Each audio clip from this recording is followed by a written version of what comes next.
E aí, gente, analisar isso aqui. Essa é a aula 2 do curso sobre a nova economia austríaca, que envolve tanto o modelo tradicional da economia austríaca, quanto adições como economia comportamental, neuroeconomia, entre outras questões. Hoje a gente vai para a parte que é chamada de lógica proposicional de Hazlitt, que está disposta nesse primeiro livro, que é a nova economia austríaca, e também nesse daqui, que eu continuo mais. Só que a anotação que eu vou usar vai ser desse segundo livro, porque a do primeiro tá bem assim, digamos, primitivo e difícil de entender. O segundo eu melhorei um pouco mais, embora ainda eu possa melhorar um pouco a anotação, que é uma parte importante que talvez outros mais capazes que eu vão fazer no futuro, né, na parte de lógica matemática. Qual que é a inspiração da lógica proposicional de Hazlitt na economia, né? Primeiro, obviamente, a lógica booleana, né, de George Boole. Lembro que eu li esse livro antes de começar a primeira aula sobre lógica na faculdade, né? E também metamatemática. Eu não achei o livro principal que eu li sobre esse tema. É um livro verde de uma autora, só que não lembro exatamente. Mas sobre metamatemática. Esse aqui é de uma das notas de palestras, de aulas feitas pela Julia Robinson, né? Foi importante na resolução do 10º problema de Hilbert. Que eu aprendi bastante coisa nessas anotações, embora muitas dessas partes sejam bem complexas, né, de entender.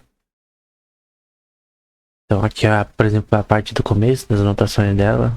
Então, o que é metamatemática, né? Tem a ver com o que é possível ou não na matemática. Ela vem muito do que os axiomas da matemática que vem de David Hilbert. Então, tem alguns axiomas, por exemplo, aqui. Zero é um número, faz parte dos números naturais. Para todo x existe um número natural. Se x está dentro dos números naturais, x mais 1 está dentro dos números naturais.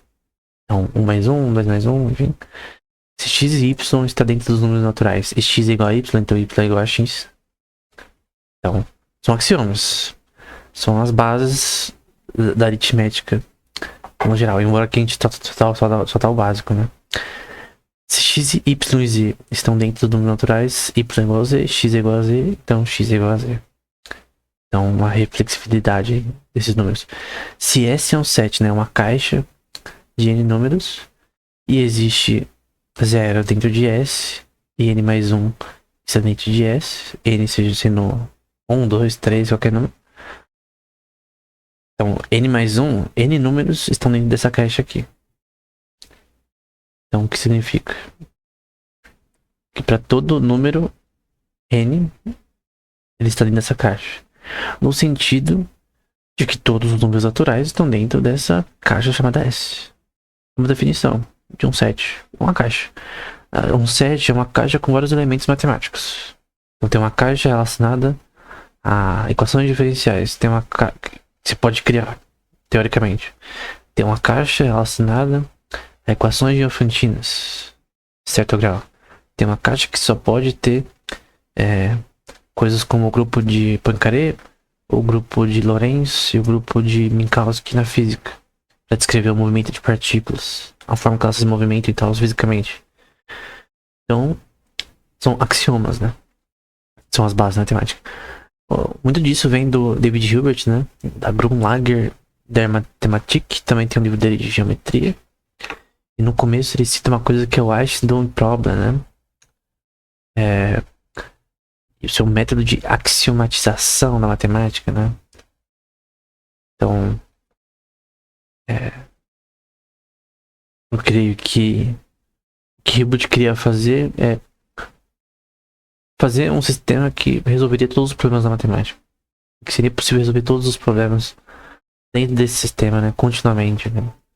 E não acabou acontecendo, né? Que é chamado de teorema da incompletude de Gödel. Significa que tem coisas na matemática que não podem ser realizadas, né? Então, por exemplo, qualquer sistema formal de axiomas, né? Como que eu mostrei ali, consistente dentro do qual uma certa quantidade de aritmética elementar pode ser realizada, é incompleto. Ou seja, qualquer sistema axiomático é o primeiro teorema de Gödel. Ele prova isso no artigo enorme. Ele vai dizer aqui embaixo, né? Com a linguagem, com símbolos usados que são tecnicamente corretos, né? Formalmente corretos na linguagem, tem coisas que podem ser provadas ou não. Podem ser provadas e refutadas.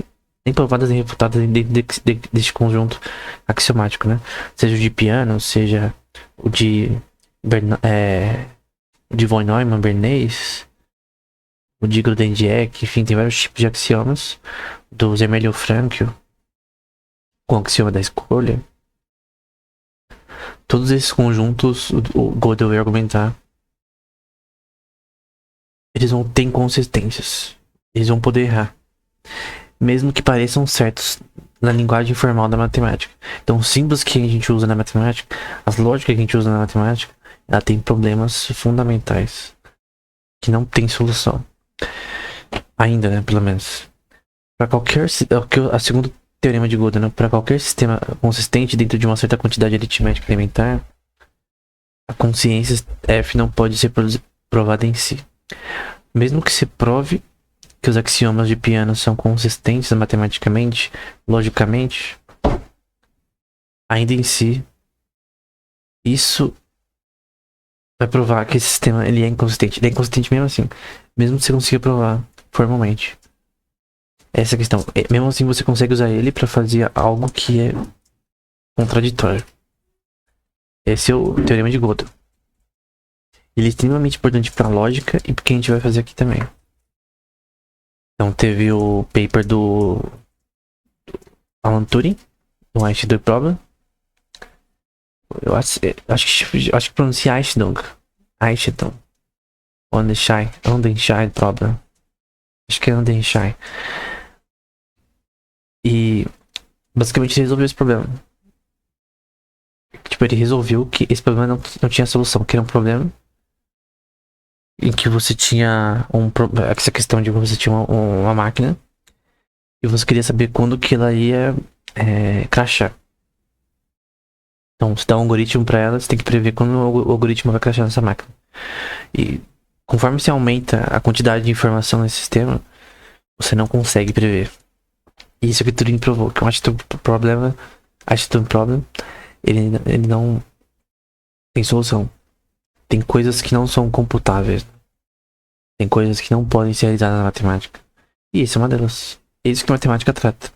Outro problema que foi solucionado é o 10º problema de Hilbert. Que umas certas equações de resolução diofantina de números inteiros, você poderia criar um algoritmo para resolver elas. E foi provado que não tem como. Não tem solução. Não importa que computador você tenha, não tem solução. Não tem algoritmo que resolva o problema. Pelo menos esse foi provado, né? Até que alguém prove o contrário, que não aconteceu. Então esse é o paper do Kurt Gödel. E esse aqui é o 10º problema de Hilbert. Dada uma equação diofantina com qualquer número de quantidades conhecidas, coeficientes numéricos inteiros racionais, você tem que conceber um processo segundo o qual pode ser determinado por um número finito de operações. Obviamente, né? Você não tem seu computador não é infinito. Se a equação é solucionável em números inteiros racionais. Então, tem uma equação diofantina, você tem que achar um número inteiro para ela. Tem como você fazer isso na mão também, mas conforme as equações ficam mais complexas, de um grau maior, o bagulho fica louco e fica mais difícil. E foi provado por Yuri Matsevich, mas também por outros conjuntamente que contribuíram na história do problema, que é o Robson, Davis e Putnam. São autores, né? Julia Robson, enfim. Que, no geral, provou que não tinha resolução pro 10º problema de Hilbert. Então, dos problemas de Hilbert citados na palestra dele de 1900, esse, se não me engano, é o único que não tem solução, por enquanto. Então, teve outros que foram resolvidos, outros que não foram.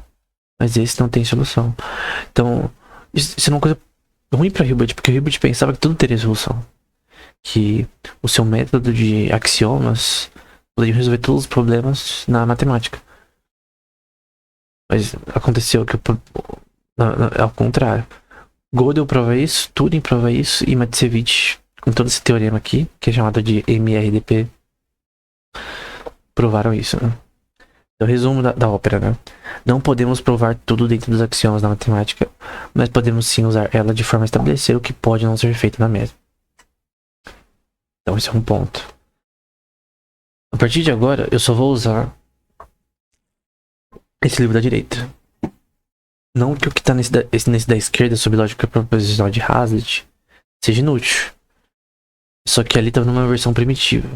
E aqui eu já mudei a notação, já coloquei a coisa um pouquinho mais clara, embora dê pra melhorar, né? Então, primeiro, da onde veio essa ideia? Essa coisa doida de lógica proposicional de Hazlitt? Que é pra economia, tá? A economia, como já vimos, aqui eu estou citando um livro de Hazlitt, que é Economics in One Lesson, no final. Esse livro que me influenciou a escrever esses dois, na verdade. Economia, como já vimos agora, de novo, é a ciência de reconhecer consequências secundárias. Ou seja, as causas das coisas. Não as coisas em si. Não a inflação em si, mas a causa da inflação. Não o subsídio em si, mas o que causa o subsídio. No final. No longo prazo, né? Também é ciência de ver consequências gerais. Não consequências que para um grupo de indivíduos, mas para o povo como um todo. É a ciência de traçar os efeitos de algumas políticas propostas ou existentes, não somente do interesse especial no curto prazo. Não só para um grupo minoritário de pessoas no curto prazo, como a visão keynesiana, né? Apenas deluge. Então, depois disso, o dilúvio, né? Tipo, que se ferre o futuro, a gente vai cuidar da economia no curto prazo, vamos fazer afrouxar empréstimos, vamos afrouxar a taxa de juros para aquecer a economia e que se ferre a longo prazo. Mas, enfim, isso cria problemas de médio prazo. Enfim. E aqui é a questão, o ponto, né, de usar praxeologia de von Mises. São os elementos de observação do que acontece na economia de forma lógica, sustentando que lógica ela funciona e ela é parte da matemática. Ela é a base da matemática e por isso ela é uma forma matemática de entender alguma coisa. O resultado é verdade, pode às vezes chegar a um homem que solve a equação com uma surpresa impressionante. Ele pode até ter uma sensação de descobrir algo inteiramente novo. Uma emoção como a de algum observador dos céus, quando um novo planeta nada em seu alcance. Seu senso de descoberta pode ser justificado pelo conhecimento teórico ou práticos da consequência de sua resposta, né? Veja a questão, o conhecimento teórico é importante na economia e o prático. No entanto, sua resposta já está contida na formulação do problema. Simplesmente não foi reconhecida imediatamente, pois a matemática nos lembra que as implicações inevitáveis não são necessariamente implicações essencialmente óbvias, né? Então, por exemplo, qual que é a causa da inflação? Depende. Tem várias causas da inflação. Tem várias causas de mudanças na taxa de câmbio entre o dólar e o real. Tem várias causas da taxa de juros estar muito baixa. Tem razões políticas, tem razões econômicas, de má gestão. Tem várias causas. Mas a questão é, quando a gente olha para isso, a gente observa e tem que entender por que quando alguém fixa o preço de produtos na loja, não tem mais produto na prateleira. Por que isso acontece? Qual que é a razão? Por que fixação de preços não funciona? Por que subsídio para agricultores, matéria-prima não funciona? Bom, porque a gente tem que achar a causa do problema. Por que não funciona? É uma coisa boa, no geral. Por que ela se torna ruim? Bom, eu vou te dar a resposta. Porque você basicamente o governo ajudando agricultores ineficientes com subsídio para eles continuarem ineficientes. E tá favorecendo alguém, João, e não o Francisco. Sendo que o Francisco não tem ajuda de subsídio e ele é mais eficiente na produção do que o João. Então pense, você tá incentivando alguém ineficiente a continuar ineficiente e criando um desequilíbrio de competitividade no mercado com quem não tem subsídio. Entre várias outras questões com relação a isso. Tem várias causas da inflação. Pode ser imprimir dinheiro, pode ser questões externas, geopolíticas, pode ter várias razões. Mas muitas das razões são decisões erradas. Ou tomadas de decisões que foram feitas antes de um governador vir e continuam erradas e continuam sendo feitas. Como reservas fracionárias. Mas a questão é... tem uma resposta certa para decisões econômicas. Tem axiomas da economia. Tem coisas que eu posso falar. A taxa de juros, quando abaixa, acontece isso. No geral. Talvez nem sempre, mas no geral acontece. É basicamente você converter palavras em símbolos, em números e em equações. Até porque eu posso falar E igual a mc ao quadrado. Eu também posso falar energia igual a massa. E massa igual a energia. Que é a equivalência de energia à massa de Einstein. Eu posso tanto falar por extenso com palavras, sendo que linguística também tem questões matemáticas associadas a elas. Quando eu falo, eu tô falando de forma lógica e que tem consistência matemática.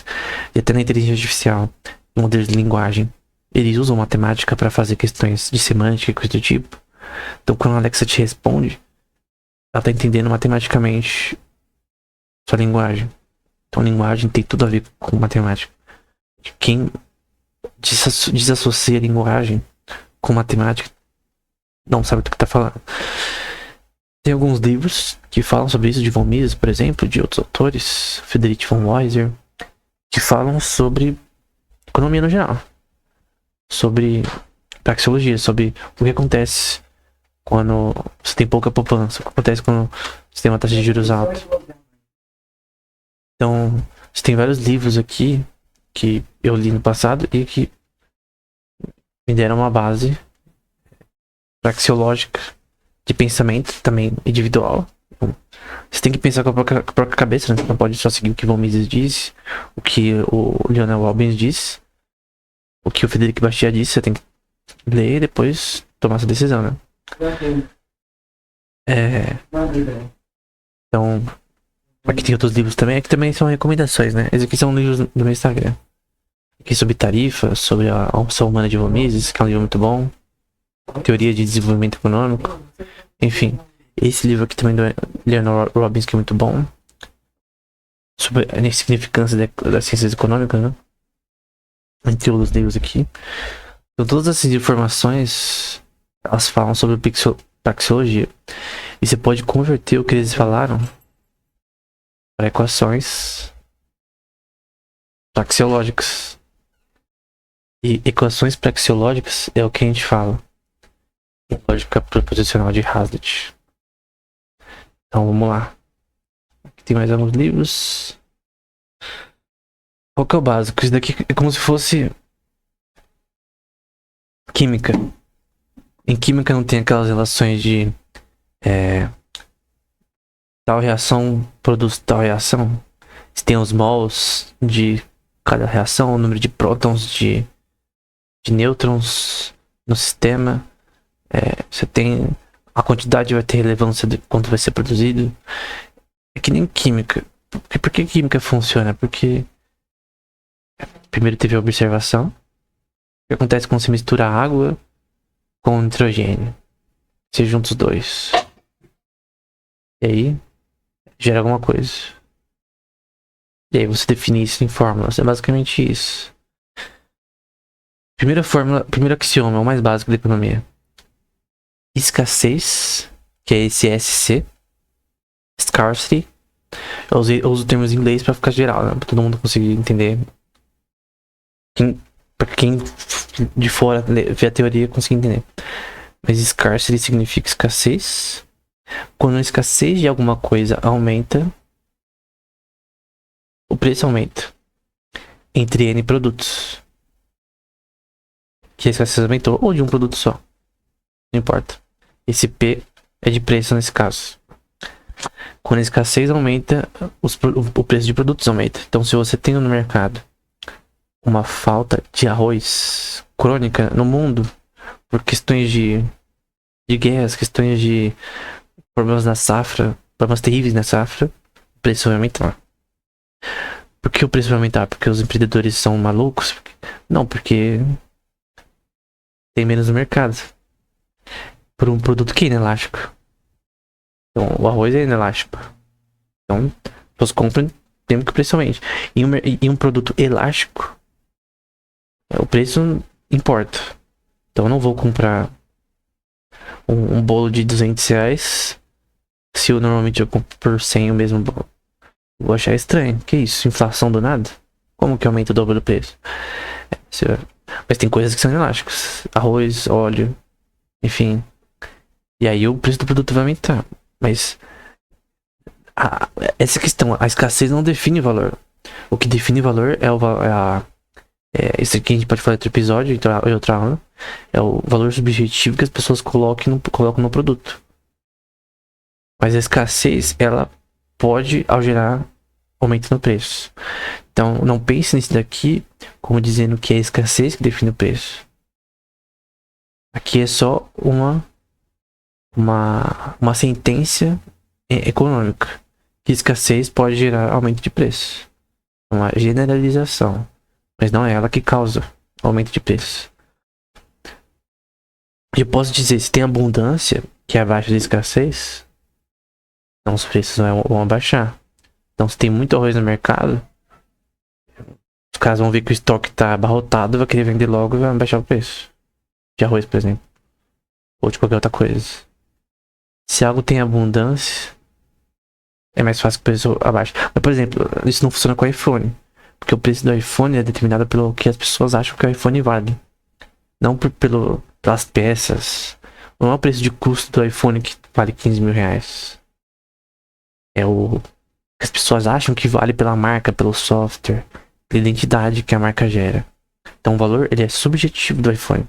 Ele não é objetivo. É definido pelas pessoas, que as pessoas pensam. Se as pessoas acharem do nada que o iPhone não vale nada, então o iPhone vai ter que ser obrigado a vender menos. Um preço menor. Então o preço do iPhone, ele nem é injusto. Ele é certo. Ele é o preço que as pessoas estão dispostas a pagar. Porque se o empreendedor ele vender por um preço que ele é menor do que... Ele é maior do que a sua demanda que deseja, ele vai vender menos e no fim ele vai lucrar menos. Por isso que ele tem que aumentar a sua eficiência para vender mais com um preço menor e assim gerar mais lucro. O que eu vou mostrar em outro episódio. Então, de maneiras práticas, a mesma coisa que isso daqui, a mesma coisa, é definida dessa forma.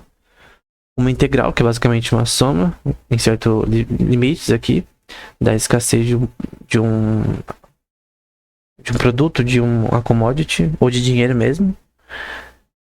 Então, as mudanças nessa relação de escassez podem afetar o preço. Não definem, mas podem mudar. Ou as derivadas, ao longo do tempo desse preço, mudam.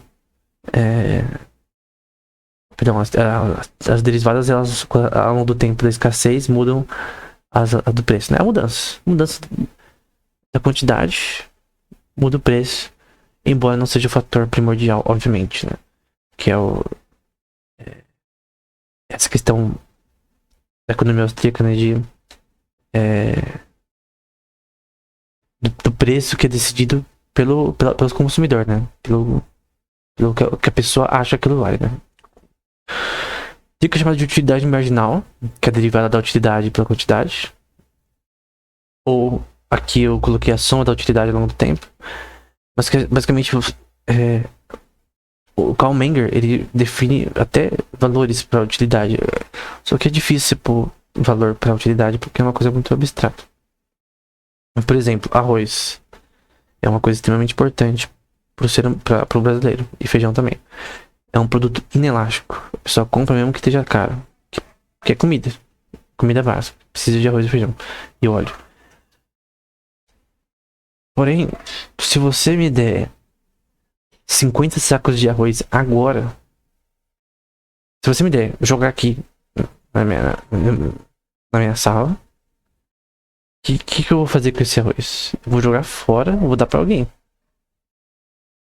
Como que eu vou comer 50 sacos de arroz antes de estragar? É impossível. Então, obviamente eu quero um saco de arroz, mas eu não quero 100, 1 milhão de sacos de arroz. Ou chocolate, eu gosto de chocolate, mas se você me der é, 50 barras de chocolate, eu acho demais. Eu vou enjoar. Eu vou querer me livrar do chocolate. Então, é uma coisa chamada utilidade marginal decrescente, né? O decreasing marginal utility, que é por essa equação aqui em cima, e você pega aqui a derivada ao longo do tempo da mudança dessa utilidade marginal total, que é a soma dessas utilidades, né, ao longo do tempo, de N produtos que compõem esse X. Não precisa ser só de um produto só, não. Então, do chocolate, então, quanto mais eu tenho, menos. Mais vai chegar num nível que eu não vou querer mais. Depois de 5 tá bom, por exemplo. Depois de 10, enfim. Tem uma hora. Eu vou usar o exemplo do Eu Patrão as Crianças. Que os filhos do Michael Caio comem a torta do jogo dele, né? Ele obriga todo mundo a comer torta, né? Só que ele começa a comprar tanta torta que as pessoas não começam a enjoar de torta de limão e não quer mais comer de nenhum jeito. E aí ele compra várias tortas. Ele compra uma atacada, eu acho. Umas 100 tortas. 100 caixas de tortas. O que acontece no final? No final, confessam quem comeu a torta e tal. E as tortas não têm mais utilidade.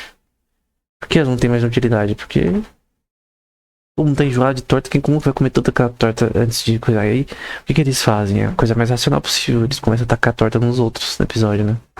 De pra todas as crianças.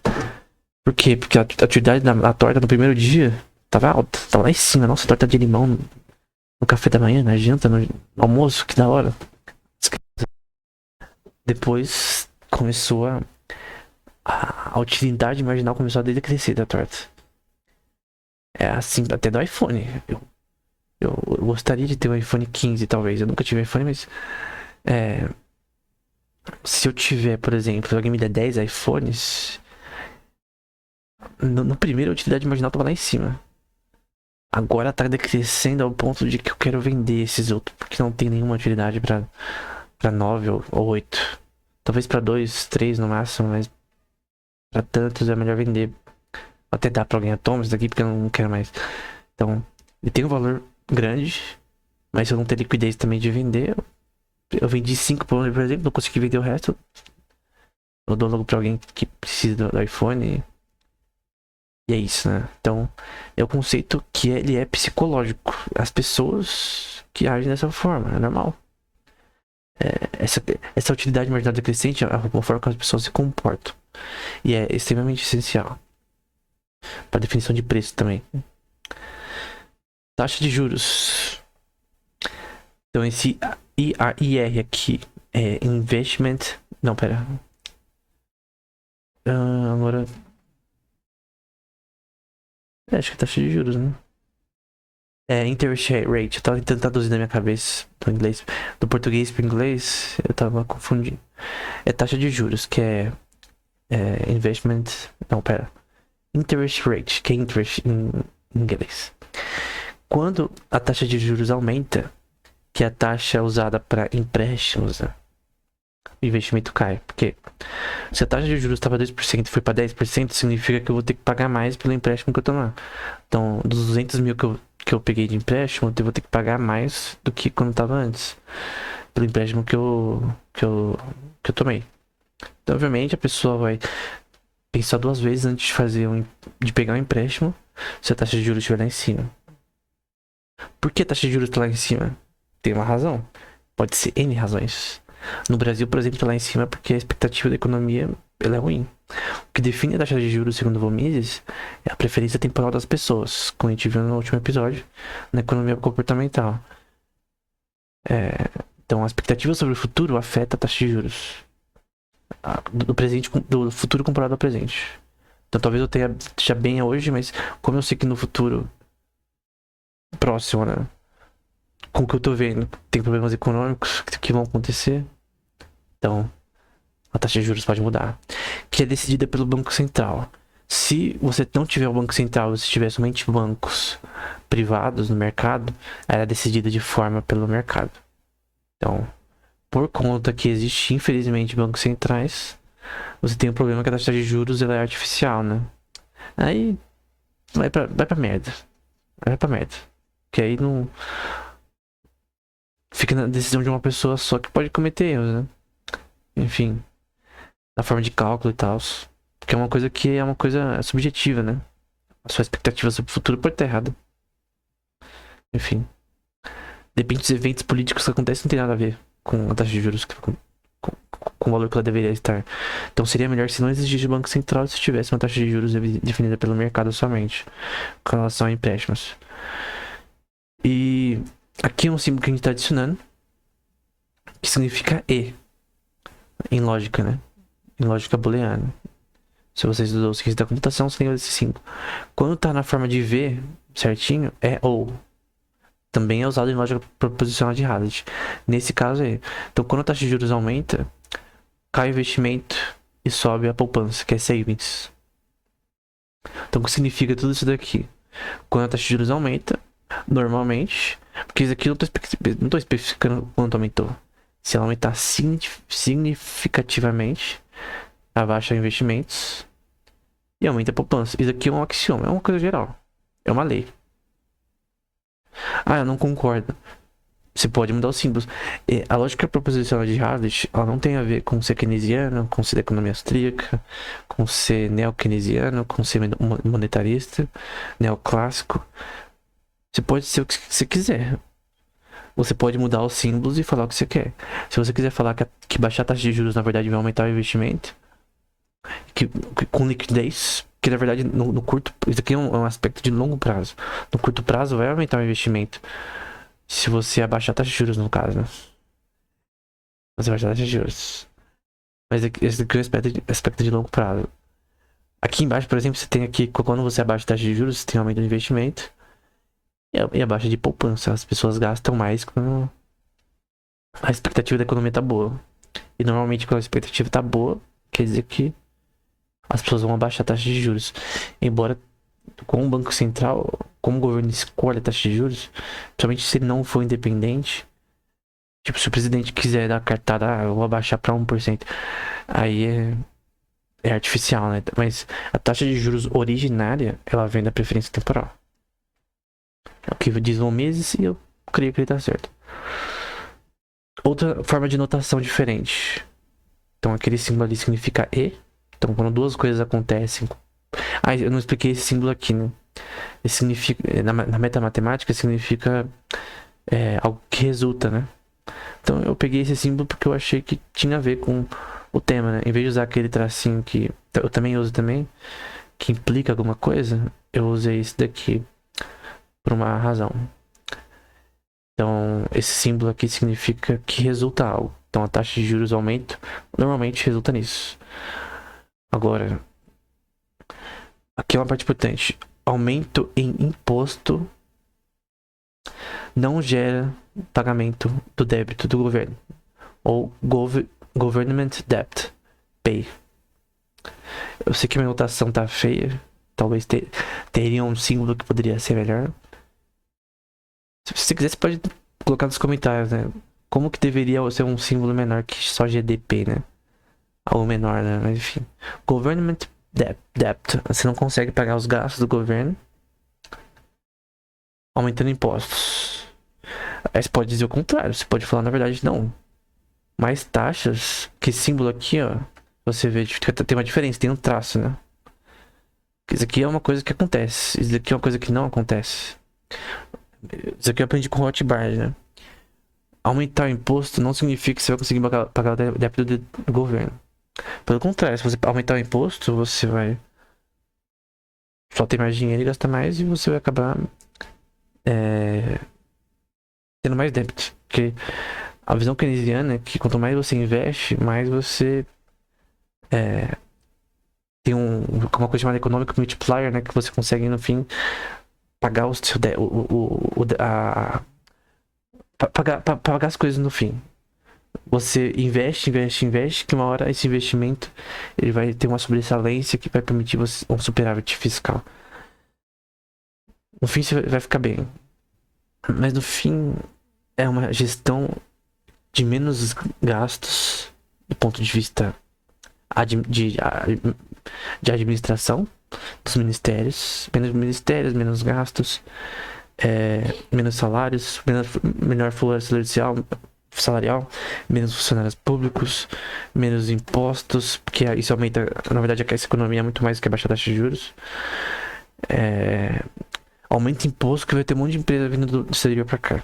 Pode ter certeza. Por isso que eu creio, que minha opinião, que pra você melhorar o Nordeste de forma crônica, cria um polo fiscal ali. Abaixa os impostos lá de forma extremamente alta. Um monte de empresa vai migrar pra lá. Por quê? Porque tá com imposto menor. Ah, mas é injusto com São Paulo? Não. Lá tá com problemas econômicos. Você quer igualdade? Taca ali menos impostos no Nordeste. Tô falando de forma crônica, em todas as áreas. Matéria-prima, tudo. Transporte, tudo. Todas as áreas em que alguém pode investir para ter menos impostos, menos tarifas. E você vai ver as pessoas migrando para lá, mas pela lei, né? Não adianta só fazer temporariamente por um ano, aí todo mundo migra para lá, já era. Tem que ter pela lei, uma lei que não se revoga facilmente. E aí, vamos supor, por 10 anos vai ser assim no Nordeste. E aí, depois você estabiliza no nível nacional, né? De repente eu mantém. Mas é uma forma de você fazer mais empresas ir pra lá, porque vai ter menos impostos. Simples. Mas uma coisa é certa, você só cobrar mais impostos não vai... Tem esse argumento, tem essa narrativa, né? Que você cobrar mais impostos vai fazer você pagar o débito do governo, mas não é assim. Não é essa a forma de pagar o débito do governo. A forma de pagar é gastar menos. O governo, né? Mas o governo sempre gosta de gastar, né? Tem outra forma de dizer isso. Esse mais aqui também pode ser menos. Significa que é do ponto de vista óptimo. O que significa? Você abaixar os impostos de forma óptima, né? Ou seja, de forma eficiente. Isso aqui é subjetivo. O que você entende como forma eficiente? De forma a realmente ter o resultado que você deseja. Você vai ter... eu acho que aqui é verbas do governo, se não me engano. É verbas do governo? Eu acho que provavelmente isso, eu não lembro como eu pus em inglês, mas é arrecadação do governo no final, mas não lembro o nome que eu pus em inglês, mas no fim, menos impostos, de forma eficiente, você consegue arrecadar mais. Mas peraí, como assim você. Menos impostos você arrecada mais? Mas como assim? Isso aconteceu nos Estados Unidos, por exemplo, com o Trump.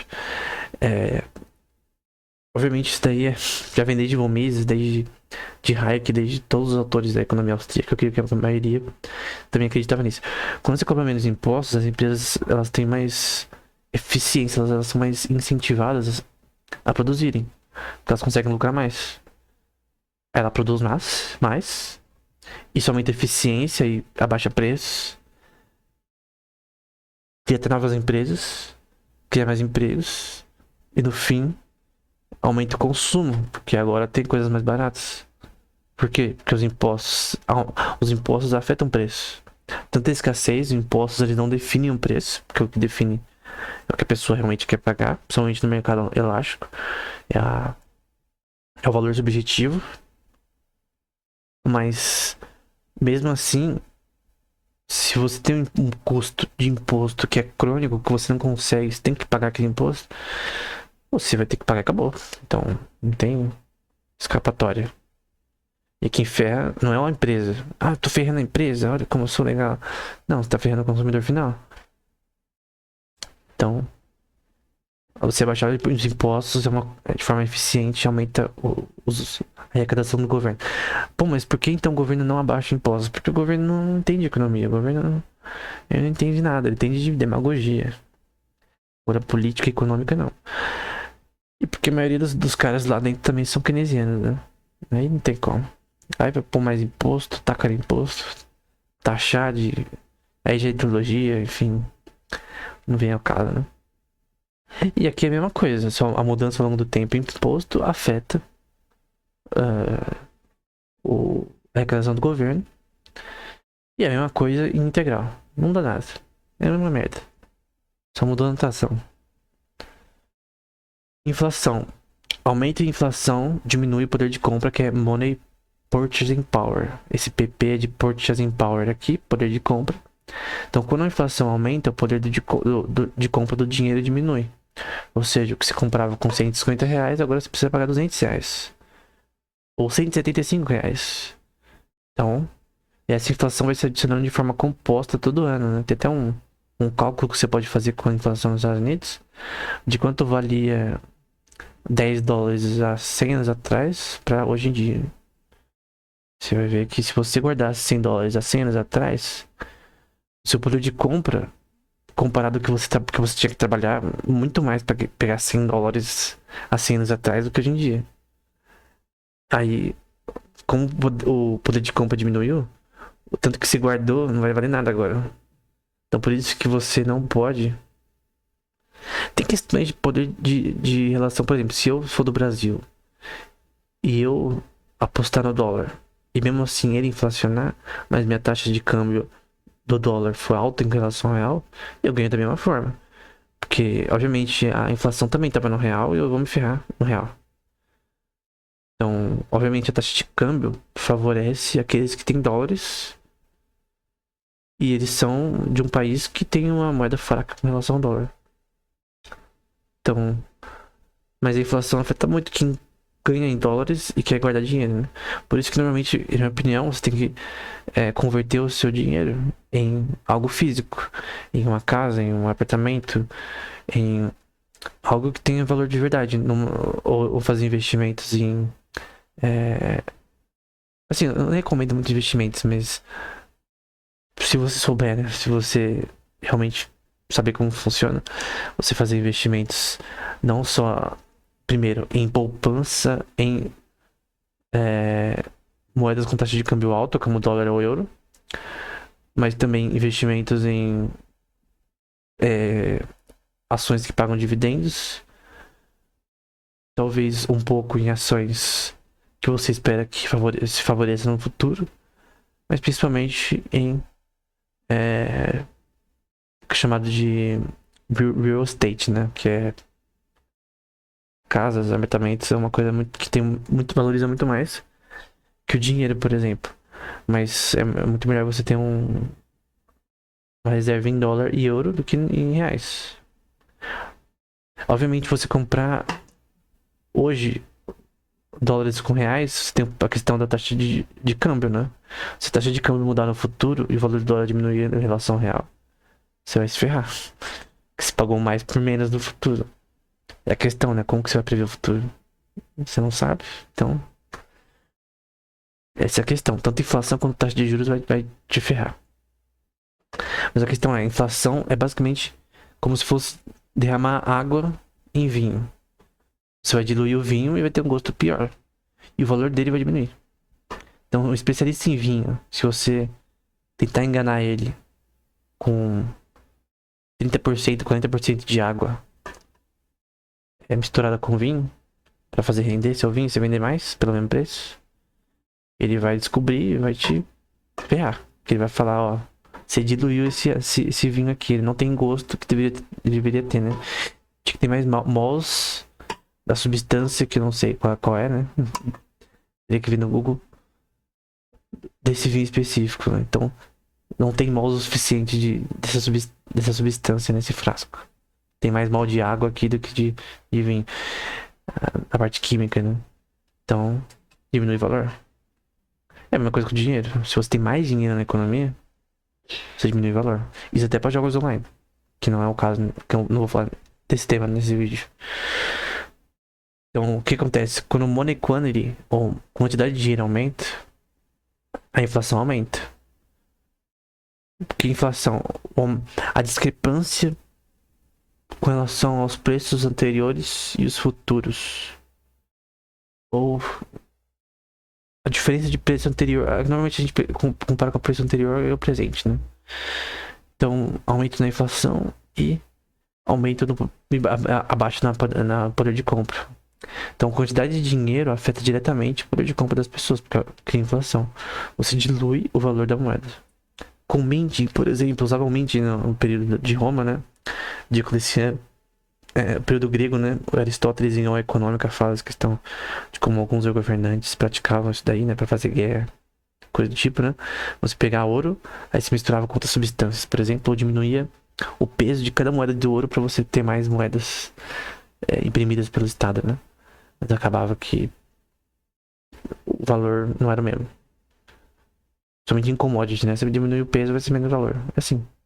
Mesmo com moeda moderna. Aconteceu também, né, na Inglaterra. Tentaram mudar a composição das moedas e acabou que as pessoas começaram a queimar as moedas para pegar a commodity dentro. Que tinha muito de outra commodity, enfim. E aqui, obviamente, se você tem uma quantidade menor de dinheiro, pode ser que o poder de compra aumente. Então, não que você... Ah, então eu vou queimar dólares. Aí banco pode queimar os dólares que... Queima as reservas que agora a gente vai ter um valor melhor da moeda nacional. Não é assim também, né? É uma forma orgânica, né? Não tenta fazer isso artificialmente, né? Eu já vi casos aí de... O governo querer... vocês vão produzir menos disso daqui, controlar a produção para fazer que tal commodity aumente seu preço. Retém em estoque isso daí, essa commodity, e vende depois por um preço maior. Porque a gente vai forçar o mercado a aumentar o preço e a gente vai vender por um preço maior depois. Eu não vejo nada contra isso, mas você vai se ferrar também nessa merda. Porque pode ser que a sua escassez artificial gera um problema pra você, na verdade. E se o outro lá produzir mais e o preço não diminuir? Então, tem esse negócio, né? Tem a questão de baixa de produção. Então, a diminuição de N produtos num setor ou grupo de setores pode aumentar o preço. Por quê? Porque a escassez aumenta o preço, aumenta a escassez. Em de N produtos, né? Que aqui é produção e aqui é preço de N produtos. Produção de N produtos em diversas questões de processamento de matéria-prima. Tá tudo incluído aí. Quais são as possíveis causas de uma baixa na produção? Má administração da corporação, má administração dos recursos da corporação, péssima logística, inflação da matéria-prima, que ainda é culpa da empresa, inflação no preço dos meios de produção e serviços, que também não é culpa da empresa, impostos do governo sobre N fatores de produção, e essa inflação aqui pode ser gerada por várias questões, por vários aumentos que não foram causados pela empresa. De repente foi questões geopolíticas que aumentaram o preço de matérias-primas, que tem a ver com todo o estágio da produção, e aumentou o preço no final. Impostos do governo sobre N fatores da produção e impostos diretos na corporação, que são os impostos corporativos, né? E impostos de renda no funcionário, que também ferra a empresa no final e o funcionário junto. Então, o governo, às vezes, ele... pro seu próprio mal, na verdade.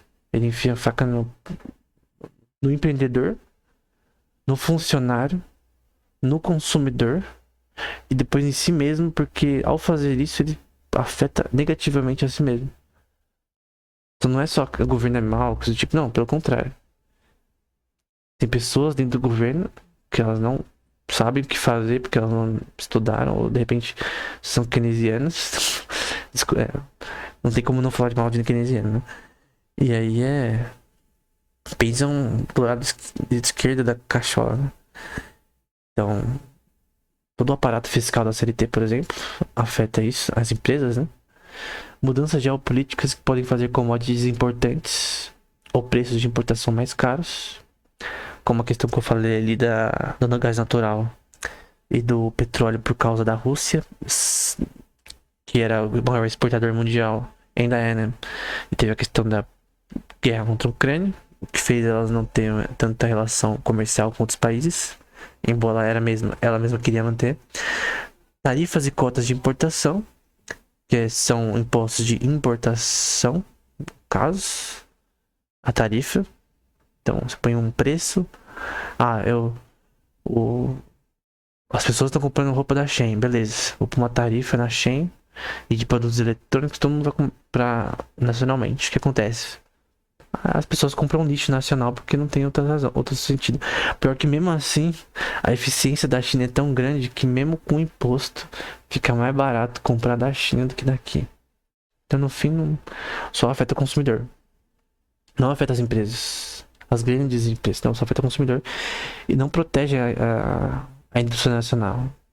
Que o que protege a indústria nacional é ela ser mais eficiente. Pô, mas ela não é eficiente, ela nunca vai conseguir competir com a China nesses fatores. Então só importa da China. É simples. O que você não consegue. Isso aqui se chama lei de custo comparativo. Se você não tem eficiência no mesmo nível de grãos de café nacionalmente, então você importa de fora se o custo-benefício for maior.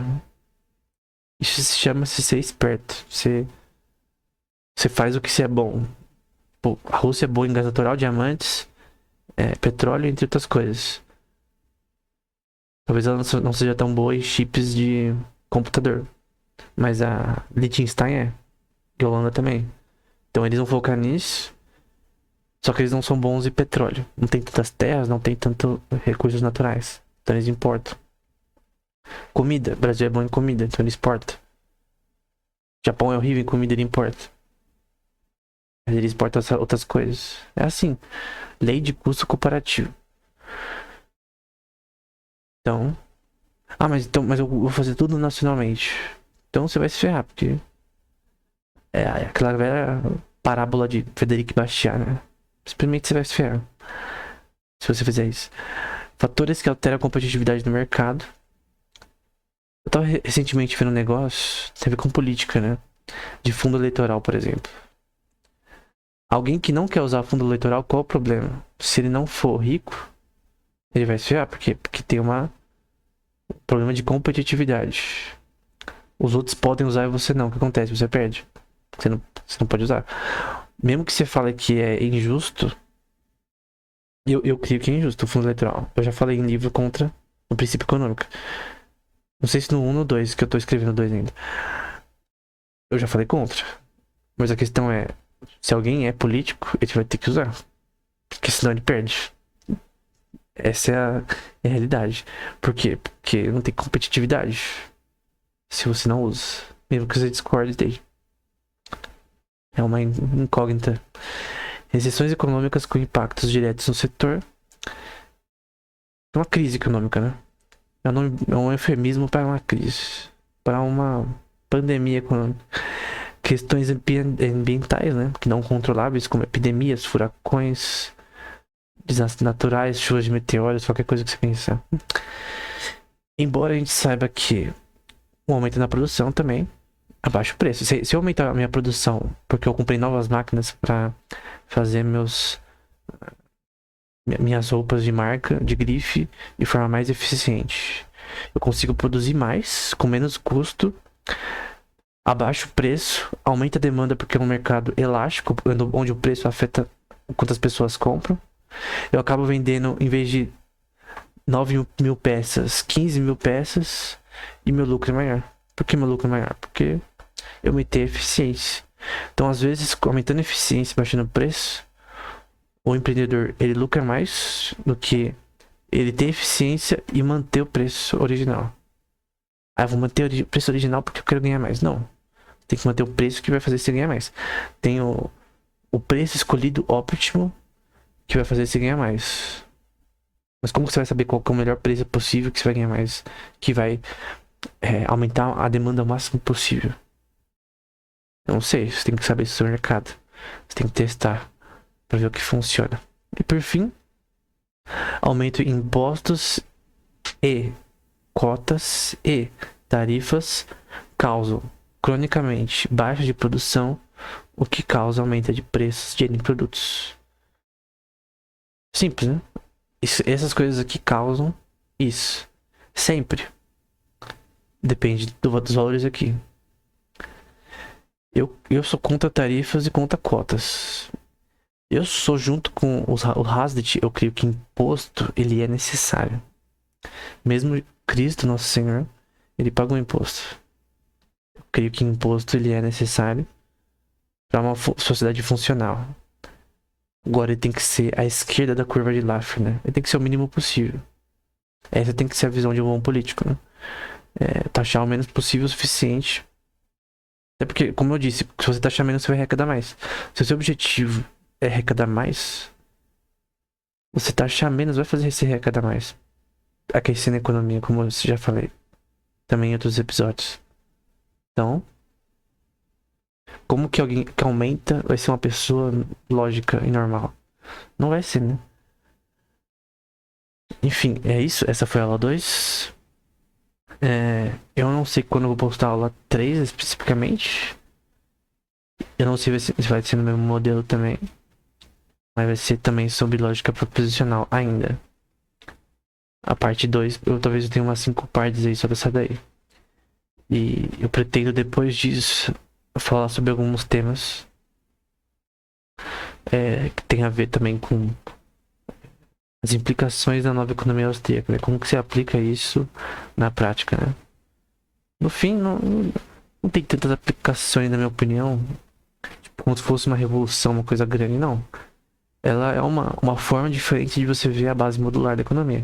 Mas, por exemplo, quando eu vou escrever sobre economia de Star Wars, economia, sei lá, sobre anarcocapitalismo, a minha visão da nova economia austríaca, ela não afeta a minha interpretação das coisas. Ela só é a forma que eu penso,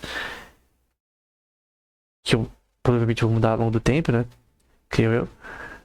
Melhorar, né? Se Deus permitir. Se Deus não der conhecimentos. Sem ele é impossível, né? Mas a questão é que o objetivo é sempre melhorar a teoria e estar sempre abertos a novas propostas, né? A certas resoluções e até a deixar certos pontos se eles se mostrarem contraditórios, né? Mas o que é lógica proposicional de Hazlitt? É uma forma de você converter sentenças econômicas para símbolos de lógica proposicional. Como a gente vai ver posteriormente, vai ficar um pouquinho mais complicado depois. Por exemplo, quando você quer explicar a teoria de ciclos de von Mises e de Hayek, é um pouco grande. Fica um pouco maior a equação. Não é difícil, porque você só tá convertendo. Como que nasceu a lógica proposicional de Hazlitt? Eu tava lendo um livro de Hayek que eu tinha que ficar anotando tudo por extenso. Ficava anotando tudo por extenso. Aí falava, poupança que não acontece. Baixa na poupança causa isso. Baixa na taxa de juros causa isso. Aí ficava explicando, blá blá blá. Até que teve uma hora que eu falei, cara, eu não consigo anotar tudo isso. Eu vou diminuir de alguma forma o que eu tenho que escrever. E eu já estudava matemática na época, né? Eu sou mais da ciência da computação do que de economia, né? Querendo ou não, é um tema que eu estudei bem depois. Então, eu sei menos do que ciência da computação e do que teologia, por exemplo. Que é um tema que eu até que eu tô querendo criar um canal agora. Mas o ponto é que é uma forma de você dizer as coisas, suas proposições matemáticas, seus axiomas, de uma forma mais simples. Por exemplo, a lei de Say diz que a oferta cria a demanda. Você pode ser keynesiano e falar, eu não concordo com a lei de Say. E usando a lógica proposicional de Hazlitt, você pode provar na sua concepção que a lei de Say está errada, usando esses mesmos símbolos.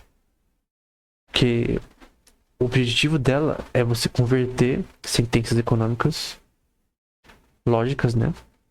São baseadas na experiência, na praxeologia, em símbolos matemáticos de lógica proposicional.